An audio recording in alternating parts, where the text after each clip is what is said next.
This half hour, it's 2 weeks late, but the governor says the state has some semblance of a spending plan.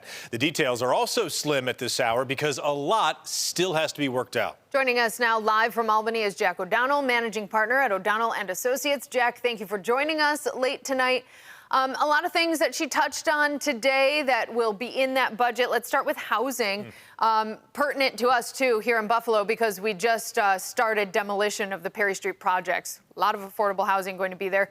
Now, she mentioned a lot in New York City. What else is happening here in Western New York, housing-wise, creating affordable housing? I know she mentioned statewide tax incentives for multifamily housing units as well. Can you explain that?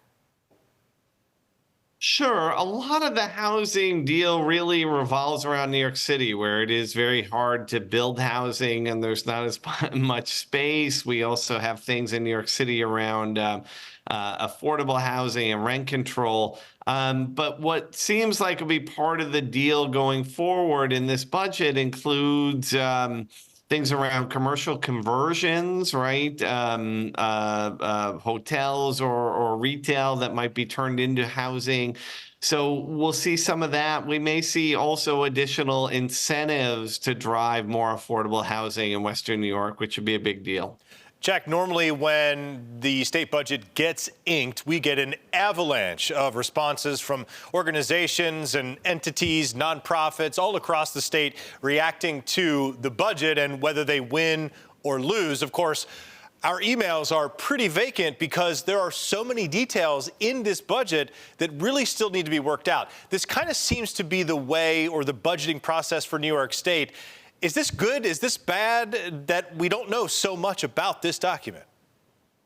Well, look, in an ideal world, the budget would be done on time. It would be done with an awful lot of transparency. I want to quote the governor here. She said there was a parameter of a conceptual agreement, right. Which means we still have a little ways to go, right? We haven't seen the actual language around a lot of these deals, whether it's housing, criminal justice, some things on the environment. And really, the devil in a lot of these things is on the details. So I think this is the governor in a lot of ways leading and kind of pushing things forward and trying to get things done.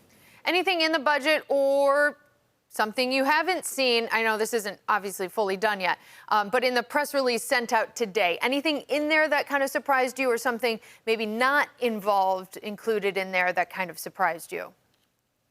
There are not a lot of surprises here. Again, we've got Democrats in the Assembly, Democrats in the Senate, Democrat in the governor's office. So a lot of these things are really around the nuance, right? It's around the details. It's around the edges. And broadly, everybody's agreeing on the same thing. So it really comes down to sort of what are those details and how that works out and what that means for different folks. So some of that's still to play out, but not a lot of surprises here about where we are. It's the same issues people have been talking about for the last few months. Do you see the power structure between, of course, the governor and/or Albany and New York City and Mayor Eric Adams changing any at all? Mayor Adams has expressed some desire in trying to run the school system in New York City, right? And that still is one of those big major details that still has to be worked out. So all of these really big programs or big ideas, is there any now new deadline for both houses of the state legislature and the executive to work this out? Or are we just now sort of kicking the can further down the road and we don't have to really decide until like June or something? Well, so today the state legislature passed an extension of the budget through Thursday, right? So we have a few more days till we see these details and to keep things moving forward. You mentioned mayoral control of the New York City school districts. This is a huge issue, a huge fight between the state and the city, between the teachers' unions and the legislature.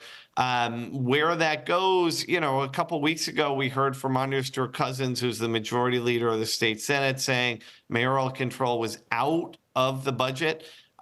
We've heard in the last 24 hours a renewed effort to try to include that and include a 2-year extension. This is where the details matter, right? We don't know if this is going to be in or out. And it matters if it is. If it's not, It'll get kicked till June, till the end of the legislative session. That's when actual mayoral control lapses, right? So there are a couple more months to deal with it, but obviously now in the budget process, the governor has a little more leeway, a little more leverage at least. So, we'll see. And beyond, obviously everything and all the money going to New York City, how are we really impacted here in Western New York? I know Empire AI was mentioned in this, temporary budget that we were given. Also, the migrant crisis, $2.4 billion given toward that. We have hundreds of migrants that were shipped here to Western New York. Anything, else you want to talk about AI at all that was mentioned today? Absolutely. This matters to us as much as everyone else in the state. You mentioned Empire AI, which is a proposal by the governor. It looks like that's going to happen. It's going to end up at the University of Buffalo. That's a big deal for our community's future, investment, job creation. But again, how it works out, what those details are, still really matter, and those remain to be seen.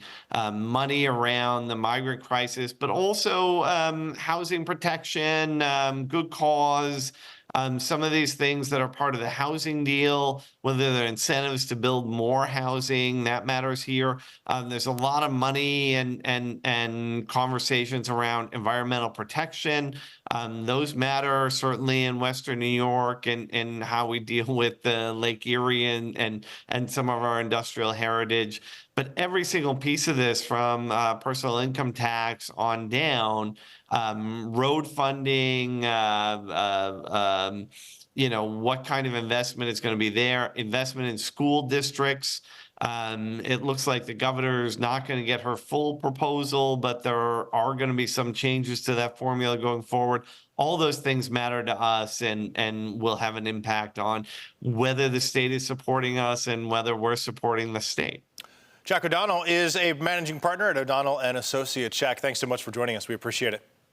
Thanks for having me. Thank you, Jack.